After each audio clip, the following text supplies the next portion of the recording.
भैया आएगा हाई school inter के पेपर, जे तो पढ़े हैं ते तो मजा मरी हैं,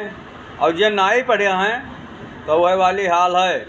जेकर भइल बा बियाह ते तो मजा मरी हैं, और जाड़ा मार रोवे